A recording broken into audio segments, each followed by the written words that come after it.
Morning बच्चों। आज हम पाठ कार्य तथा ऊर्जा उसका अध्ययन करेंगे। और कार्य और ऊर्जा में जैसा कि पाठ का नाम है कि कार्य करने के लिए ऊर्जा की आवश्यकता होती है।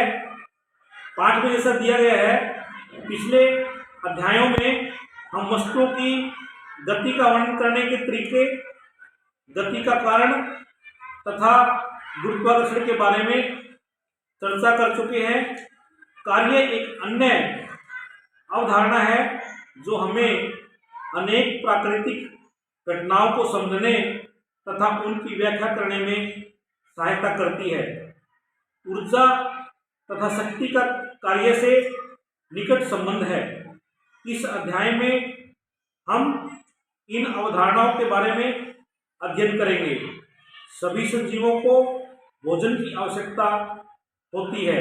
जैसा कि आप सभी जानते हैं, जितने भी सजीव हैं सभी भोजन करते हैं और उनको ऊर्जा, काम करने के लिए जो ऊर्जा मिलती है वो भोजन से ही प्राप्त होती है। भूखे पेट से हम कोई भी कार्य करने में असमर्थ होते हैं। जीवित रहने के लिए सभी सजीवों को अनेक मूलभूत गतिविधियां करनी पड़ती हैं। इन गतिविधियों को हम जैव प्रक्रम कहते हैं। अब जितने भी सजीव हैं उनको जीवित रहने के लिए, भोजन प्राप्त करने के लिए या अन्य कार्य करने के लिए बहुत सारी गतिविधियां करनी पड़ती हैं। और इस सारे प्रक्रम को जो गतिविधियां करता है सजीव कोई भी, तो उसको हम जैव प्रक्रम कहते हैं। उसके क्रियाकलाप जो भोजन प्राप्त करने के लिए दिनचर्या में जो अपना वो काम करता है, उस सारे क्रियाकलापों को हम जैव प्रक्रम के नाम से जानते हैं। इन प्रक्रमों के लिए ऊर्जा भोजन से प्राप्त होती है। कुछ अन्य क्रियाकलाप जैसे खेलने, गाने, पढ़ने, लिखने, सोचने, कूदने, दौड़ने तथा साइकिल चलाने के लिए भी हमें ऊर्जा की आवश्यकता होती है।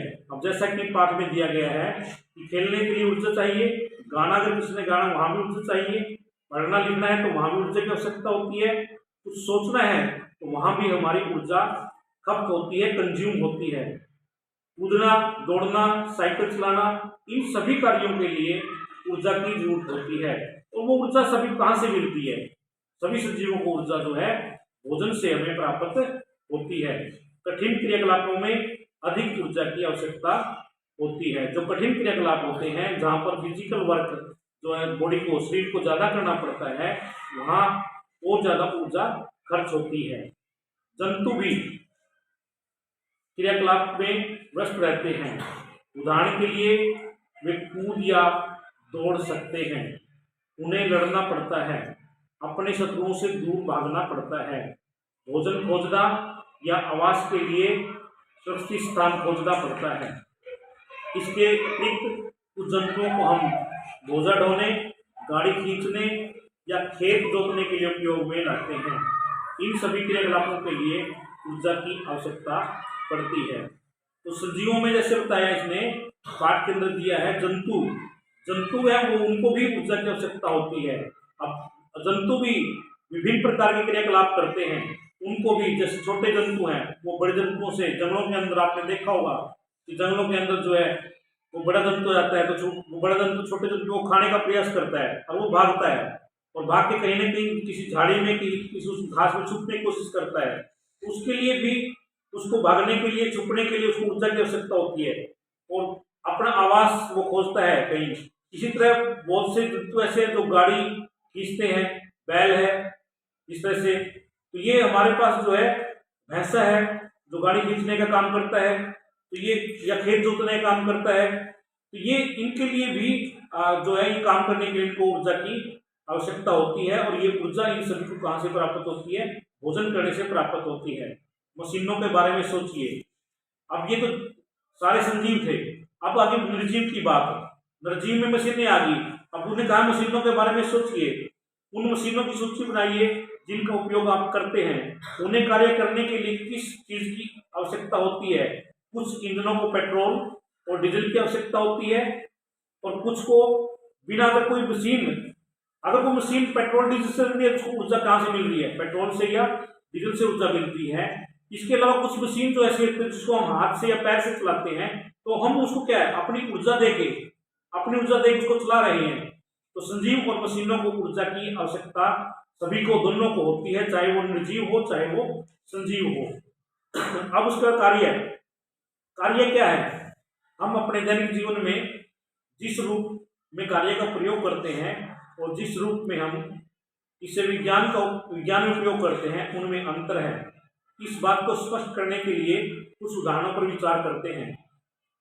कठोर काम करने के बावजूद कुछ अधिक कार्य नहीं।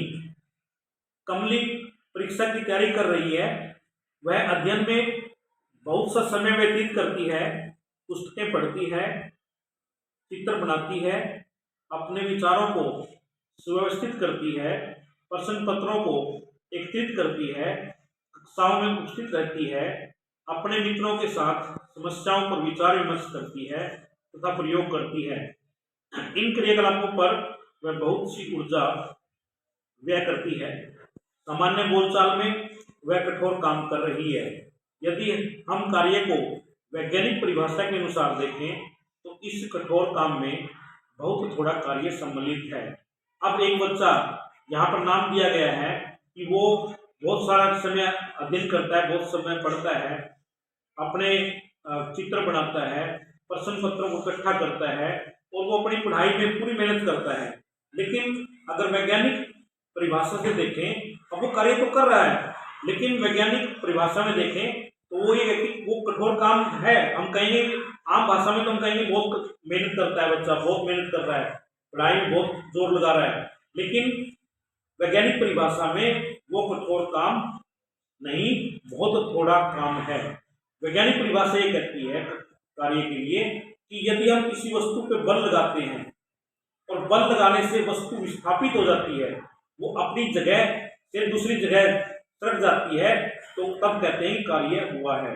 हम कोई मेज है, हम मेज के ऊपर बल लगा रहे हैं, बहुत ज्यादा पूरा बल लगा रहे हैं, लेकिन वो मेज हमारे बल लगाने से विस्थापित नहीं हो रही, उसी जगह पर है, तो कार्य जो है, साइंस ये कहती है, विज्ञान ये कहता है कि कार्य नहीं हुआ है।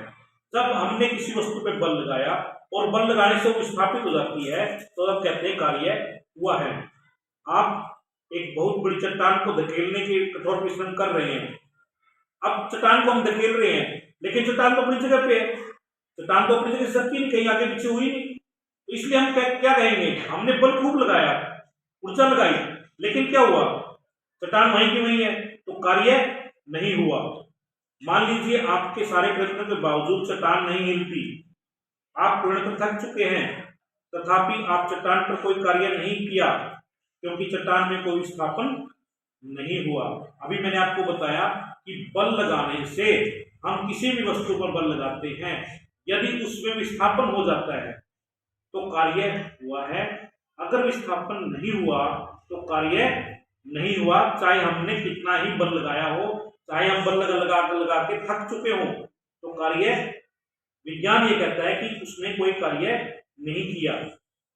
आप अपने सिर पर भारी बोझा रखकर कुछ मिनट के लिए बिना हिले डुले खड़े रहते हैं, आप थक जाते हैं, आपने प्रयास किया है और अपनी बहुत सी ऊर्जा व्यय की है, क्या आप बोझे पर कुछ कार्य कर रहे हैं?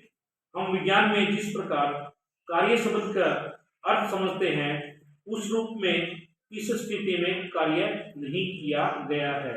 मैंने अभी आपको बताया कि आप जब तक आपने अपने सिर के ऊपर एक 50 किलो का खाद का कट्टा उठाया हुआ है और आप खाद का कट्टा उठाए हुए हैं, आपकी ऊर्जा खर्च हो रही है, उस खाद के कट्टे को लेके आप आगे तक नहीं बढ़े, कहीं पे आप उसको लेके कहीं आगे तक नहीं गए, आपने कोई स्थापन नहीं किया, आप एक ही जगह पर खड़े हैं, तो इसका मतलब विज्ञान कहता है कि आपने कोई कार्य नहीं किया। जबकि आपने उसको उठाने में, उसको सिर पे रखने में और उसको रखे हुए 2 मिनट 5 मिनट आपने उसको सिर पे रखा और खड़े हैं, लेकिन आप चले नहीं, तो कार्य नहीं हुआ।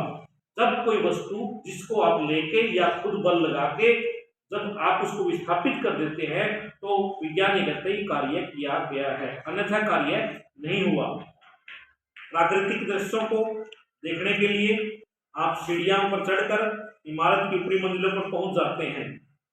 आप एक ऊंचे पेड़ पर भी चढ़ सकते हैं। वैज्ञानिक परिभाषा के अनुसार इन क्रियाकलापों में बहुत सा कार्य निहित है।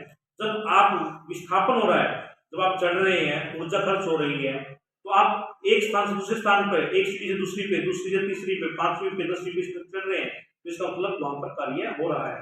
अब अपने दैनिक जीवन में हम किसी भी लाभदायक शारीरिक या मानसिक परिश्रम को कार्य समझते हैं। अब दैनिक जीवन में तो हम क्या करते हैं, भाई हमने अपने लाभ के लिए शारीरिक काम किया या मानसिक काम किया, तो हमने काम कर दिया, उसको हम काम कार्य मानते हैं। कुछ क्रियाकलाप जैसे मैदान में खेलना, मित्रों से बातचीत करना, किसी धुन को गुनगुनाना, किसी चलचित्र को देखना, किसी समारोह में सम्मिलित होना, तो कभी कभी कार्य नहीं समझा जाता। कार्य क्या होता है, इस बात पर निर्भर है कि हम उसे कैसे परिभाषित करते हैं। विज्ञान में हम कार्य शब्द को विभिन्न प्रकार से प्रयोग तथा परिभाषित करते हैं। कार्य की वैज्ञानिक संकल्पना। अब कार्य वैज्ञानिक संकल्पना कार्य के बारे में क्या है, जैसे कि आपको भी बताया गया है। विज्ञान के दृष्टिकोण से हम कार्य को किस प्रकार देखते और परिभाषित करते हैं, यह समझने के लिए आइए कुछ स्थितियों पर विचार करें। किसी सतह पर रखे एक गुटके को धकेलें, गुटका कुछ दूरी तय करता है। आपने गुटके पर कुछ बल लगाया जिससे गुटका विस्थापित हो गया, इस स्थिति में कार्य हुआ है। अब पहला पॉइंट जो कार्य का विज्ञान ने बताया कि आपने गुटका लिया या कोई लकड़ी ली, लकड़ी का लट्ठा था, उसके ऊपर बल लगाया और आपके बल लगाने से वो विस्थापित हो गया। तो जब वो विस्थापित हो जाता है तो विज्ञान ये कहता है कि कार्य हुआ है। दूसरी स्थिति में एक लड़की किसी ट्राली को खींचती है और ट्राली कुछ दूर तक चलती है। लड़की ने ट्राली पर बल लगाया और यह विस्थापित हुई, इसलिए कार्य किया गया है। अब कोई बच्चा, कोई विद्यार्थी या कोई भी व्यक्ति ट्राली पर बल लगाता है, अगर ट्राली अपनी जगह से विस्थापित हो जाती है तो हम ये कहेंगे विज्ञान के अनुसार कि कार्य हुआ है। अगर हमारे बल लगाने से ट्राली या कोई भी अन्य वस्तु विस्थापित नहीं होती तो हम ये कहेंगे विज्ञान के अनुसार कि कार्य नहीं हुआ। एक पुस्तक को किसी ऊंचाई तक उठाइए, ऐसा करने के लिए आपको बल लगाना पड़ेगा। पुस्तक ऊपर उठती है, पुस्तक पर एक बल लगाया गया तथा पुस्तक गतिमान हुई, इसलिए कार्य किया गया है। मेज के ऊपर पुस्तक रखी, आपने उसको उठा लिया, उठाने से क्या है, कार्य हो गया। अगर आपसे वो पुस्तक नहीं उठाई जा रही तो कार्य नहीं हुआ। उपरोक्त स्थितियों को ध्यानपूर्वक देखने से ज्ञात होता है कि कार्य करने के लिए दो दशाओं का होना आवश्यक है। वस्तु पर कोई बल लगना चाहिए, पहली बात, और दूसरी बात है वस्तु स्थापित होनी चाहिए। तो विज्ञान से दो बातें सामने निकल के आई कार्य के बारे में कि एक तो हमें बल लगाना पड़ेगा, दूसरा कि हमारे बल लगाने से वस्तु जो है विस्थापित होनी चाहिए। अगर हम बल लगाकर वस्तु को स्थापित कर देते हैं तो कार्य हुआ है। अगर हमने बल लगा दिया और वस्तु स्थापित नहीं हुई तो ये कहिए विज्ञान के अनुसार ये है कि कार्य नहीं हुआ। यदि इनमें से कोई भी दशा पूरी नहीं होती तो कार्य नहीं किया गया। विज्ञान में हम कार्य को इसी दृष्टि से देखते हैं। एक बैल किसी गाड़ी को खींच रहा है, गाड़ी चलती है, गाड़ी पर एक बल लग रहा है तथा गाड़ी कुछ दूर चली है, तो उसमें क्या स्थिति, तो इसका मतलब बैल जो है कार्य कर रहा है। बैल गाड़ी को खींच रहा है और वो चल रहा है तो कार्य हुआ है। यदि बैल बल लगाता है और गाड़ी को खींच नहीं पाता और गाड़ी आगे नहीं चल पाती, विस्थापित नहीं होती, तो ये माना जाता है कि कार्य नहीं हुआ है। एक नियत बल द्वारा किया गया कार्य। विज्ञान में कार्य को कैसे परिभाषित किया जाता है, इसे समझने के लिए पहले हम उस स्थिति पर विचार करते हैं जब बल विस्थापन की दिशा में लग रहा हो। हम जिस दिशा में बल लगाते हैं उसी दिशा में वस्तु विस्थापित हो रही है तो यहाँ पर वो नियत बल हो जाएगा। मान लीजिए किसी वस्तु पर एक नियत बल F कार्य करता है। F का मतलब होता है फोर्स का मतलब बल। मान लीजिए कि वस्तु जो है बल की दिशा में S दूरी विस्थापित हुई। मान लीजिए W किया गया कार्य है। कार्य की परिभाषा के अनुसार किया गया कार्य बल तथा विस्थापन के गुणनफल के बराबर होता है। किया गया कार्य बराबर है बल गुणा विस्थापन। तो हम किसको मानने कार्य है? डब्लू। डब्लू जो है वर्क, डब्लू का मतलब तो वर्क, कार्य। अब किया गया कार्य किसके बराबर है? जितनी फोर्स हमने लगाई, जितना बल हमने लगाया और हमारे बल लगाने से उसने कितनी दूरी विस्थापित, कितनी दूर वस्तु गई बल लगाने से, वो 5 मीटर गई है, 1 मीटर गई है, आधा मीटर गई है, या सेंटीमीटर में सकती है, 20 सेंटीमीटर, 40 सेंटीमीटर, तो वो जो विस्थापन हुआ है उसके हम कहेंगे कि उसी दिशा में, जिस दिशा में हमने बल लगाया था उसी दिशा में वस्तु विस्थापित हुई, और उसको हम विस्थापन को मैथमेटिकल फॉर्म में, जो हमारा गणितीय प्रारूप है उसके अनुसार लिखेंगे। W बराबर है F इंटू एस। डब्ल्यू जो वर्क है, F फोर्स है, और S जो है दूरी है। अतः किसी वस्तु पर लगने वाले बल द्वारा किया गया कार्य बल के परिमाण तथा बल की दिशा में चली गई दूरी के गुणनफल के बराबर होता है। कार्य में केवल परिमाण होता है तथा कोई दिशा नहीं होती। यदि F 1 न्यूटन, फोर्स को हम यदि बल को 1 न्यूटन मान ले और दूरी 1 मीटर हो, तो बल द्वारा किया गया कार्य 1 न्यूटन मीटर होगा। यहाँ बल का मात्रक न्यूटन मीटर है और न्यूटन मीटर को जूल भी कहते हैं।